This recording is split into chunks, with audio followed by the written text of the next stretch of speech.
हुसैन रिजवी। हिंदुस्तान की आन बान और शान राफेल विमान का देश के 130 करोड़ हिंदुस्तानी बेसब्री से इंतजार कर रहे हैं। कल अंबाला एयरबेस पर पांचों विमान लैंड करेंगे, जिसे देखते हुए अंबाला एयरबेस का आसपास का 3 किलोमीटर का इलाका नो ड्रोन जोन घोषित किया गया है। आपको बता दें कि पांचों राफेल विमान फ्रांस से चलकर अबू धाबी पहुंच चुके हैं और वहां के अल दफरा एयरबेस में रुके हैं, जहां से टेक ऑफ करके वो कल सुबह भारत पहुंचेंगे। इन पांचों विमानों को भारत के ही कुल 7 पायलट्स फ्रांस से उड़ाकर हिंदुस्तान लेकर आ रहे हैं।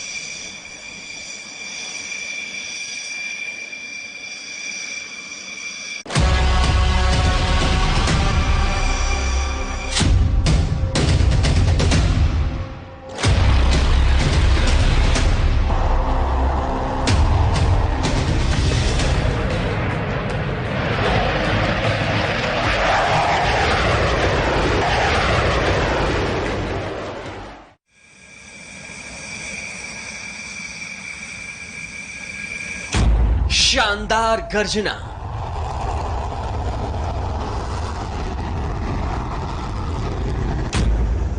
और आसमान का सीना चीरते हुए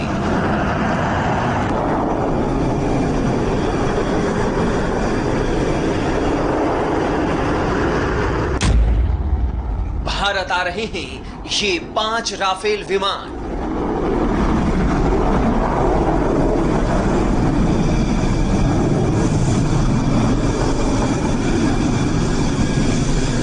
इतिहास में जब कभी भारतीय सेना के स्वर्णिम अध्याय की बात होगी, ये तस्वीरें सबसे पहले हिंदुस्तानियों के जहन में आएगी।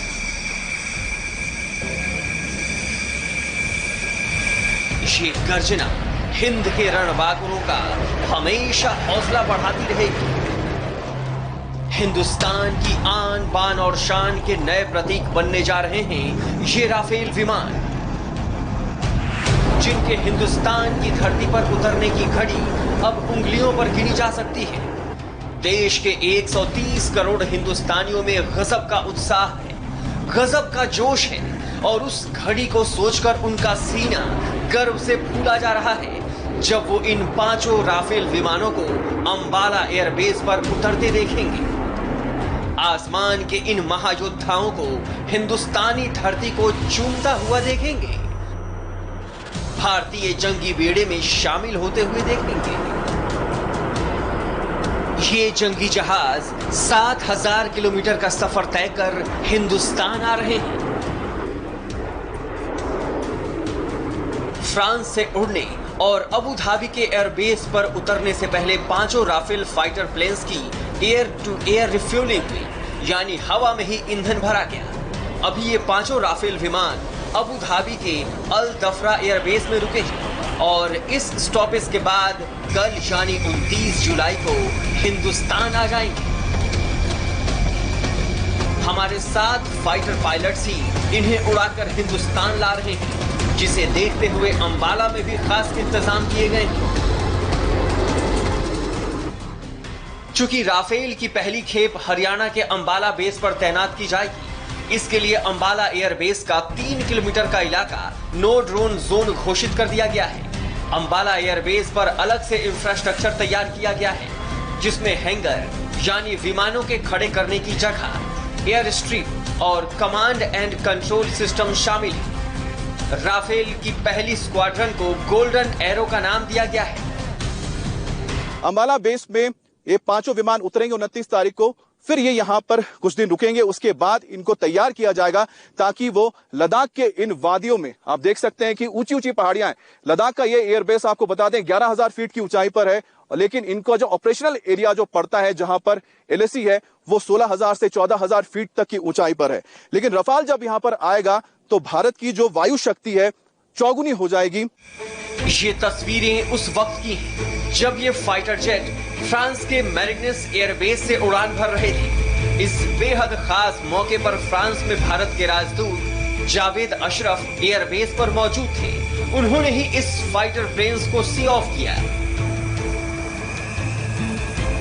Our Air Force pilots tell us that these are extremely swift.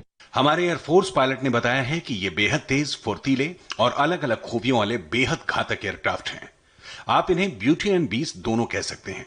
ये शानदार फ्लाइंग मशीनें हैं जिसको दुनिया के सर्वश्रेष्ठ पायलटों द्वारा उड़ाया गया। अब इस फाइटर प्लेन्स की खासियत भी जान लीजिए। राफेल एक सेमी स्टिल्थ प्लेन है। इसका मतलब यह है कि ये जंगी जहाज अगर दुश्मन की सीमा में दाखिल हो गया तो भी वो उसके रडार पर आसानी से नजर नहीं आएगा, जबकि अगर कोई दुश्मन का विमान हमारी सीमा में आने की कोशिश करेगा तो राफेल में लगे रडार उसे 200 किलोमीटर दूर ही पहचान लेंगे। खास बात यह है कि इसका रडार एक बार में 40 टारगेट को अटैक कर सकता है। जहां तक इंजन की बात है तो राफेल में M88 इंजन लगे हैं। ये इंजन करीब 100 कारों के बराबर पावर पैदा करते हैं। राफेल एक बार में 9000 किलो से ज्यादा बम और मिसाइल लेकर उड़ सकता है। इसकी मैक्सिमम स्पीड 2200 किलोमीटर प्रति घंटा है। ये फाइटर जेट्स ऐसे वक्त में भारत आ रहे हैं जब लाइन ऑफ एक्चुअल कंट्रोल पर चीन के साथ हमारा टकराव जारी है। टेंशन जबरदस्त है। राफेल के हिंदुस्तान आने से हमारी एयर पावर में जबरदस्त इजाफा होगा। 4 साल पहले फ्रांस के साथ 36 राफेल विमानों की डील हुई थी। इसी डील के तहत शुरू के 5 फाइटर प्लेन्स कल अंबाला में लैंड करेंगे। वैसे तो फ्रांस में 10 राफेल पूरी तरह रेडी हैं, लेकिन अभी 5 आ रहे हैं, जबकि बाकी प्लेन्स पर इंडियन एयरफोर्स के पायलट्स की ट्रेनिंग दी जा रही है। यानी जरूरत पड़ने पर वो भी हिंदुस्तान आ सकते हैं और 2021 तक बाकी बचे सारे प्लेन्स भी आ जाएंगे। लेह से अमित पालित के साथ मनीष प्रसाद।